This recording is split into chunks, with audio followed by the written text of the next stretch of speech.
So here today, I'm sitting here with a great friend of mine. I met him. When was the first time I met you, Don? Gosh, it probably, mid-2000s. He used to own Savannah-Com in That's Savannah, correct. Georgia. And y'all took care of like a lot of counties, a lot of areas around Savannah. 18 counties in that area and 4 counties in South Carolina.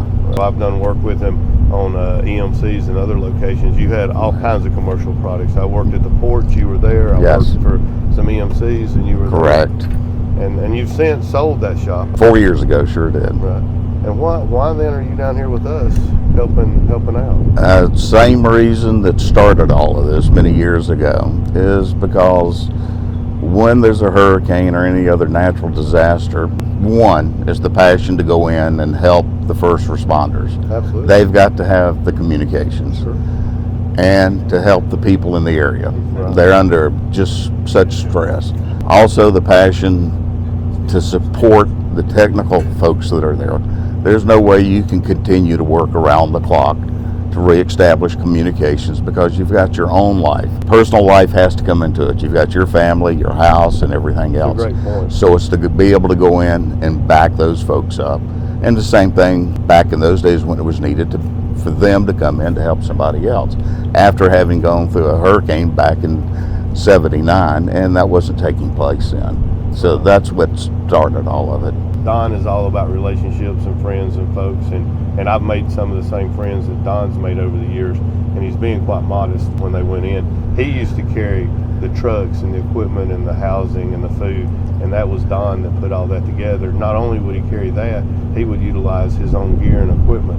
And another neat thing about Don is he's forgot more about radio systems than most of the techs that we bring today. So it's unusual that we have a guy that we can bring in that has yesterday's knowledge, because some of these counties that are affected don't have the greatest, latest, brand new stuff. It's expensive to put in these big trunking P25 radio systems, and a lot of people have more traditional VHF, UHF.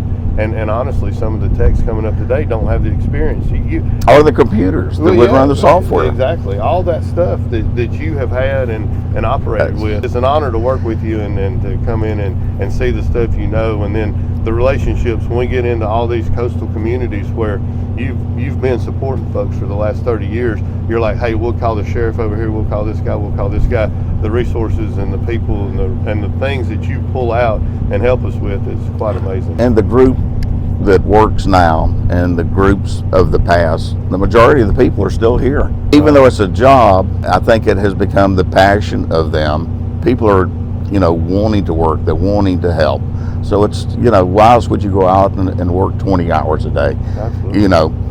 Our conditions are much better now. When this did start out, we slept on the floors, slept in the trucks. We were lucky to have a little small charcoal grill, hot dogs and hamburgers or whatever. The traditional bath was a bottle of water and a rag standing on the side of the road somewhere. None of the creature comforts we have now. It made it tough. You come back in after having been out in 95-degree weather, and you need a place to sit down, place to shower, and some place to school, and to have a good meal. Those are things we have now. I got to go on it like in Gustav. We just came in to bring fuel and generators. That's correct. And that's all we had, and we brought them on semi-platform, semi-trucks. So we had sleep, and I looked around, and I went out and bought a used trailer, renovated in my backyard, because man, these like the tower guys, we've interviewed a bunch of them. They're crawling up and down an 800-foot tower. People don't understand. I bet you if you climb an 800-foot tower, it'd be equivalent to running 5 miles in that amount of time. I don't know how they do it. And then they'd come back and we'd expect them to sleep on and they did it without complaining. They absolutely did. And you guys got it done, like you said. I love being part of the team. Since this has begun, I know of not one individual that has had a serious injury, and that's pretty amazing. Some of the situations we've been in. We work, and you talk about the generators. The very first major hurricane that we went on in North Carolina, at that time there was only 4 of us, and we were carrying 7 portable generators, 5 kWs, 3 kW, small home generators. In that particular county, they were all in use. We came up shy of one time for it to be over with. It did get missing, got misplaced or whatever. We stayed in contact with those folks because we made friends in the community. And every year we would get Christmas cards from them and still get phone calls. But about a year and a half after that, one day got a call from them and said, we've been raising money and we have purchased a generator to replace the one that went missing. Oh my goodness. And I told the guy, I said, there's no way. But you build up friends. And the job that everybody does, what you've provided for us, the knowledge that Jay has brought, he has driven this from day one. Absolutely. And the connections that he has makes us, and coordinating the effort that we have. All right, Don, I really appreciate it. You got anybody back home you want to say hi to?